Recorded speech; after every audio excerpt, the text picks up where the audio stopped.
प्रतिहव्यकव्यं तथागतिं लोकसदाशिवो यः आराधितो यश्च ददाति सर्वा नमामि दानप्रियमिष्टदेवं नमामि सोमेश्वरं स्वतन्त्रम् उमापतिं तं विजयं नमामि नमामि विघ्नेश्वरनन्दिनाथं पुत्रप्रियं दैशिरसा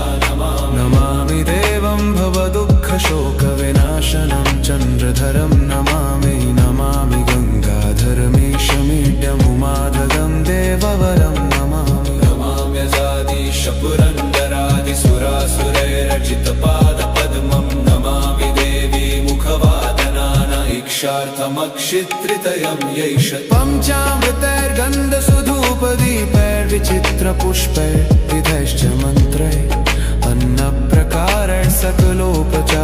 सम्पूजितं सोममहं नमामि नमामि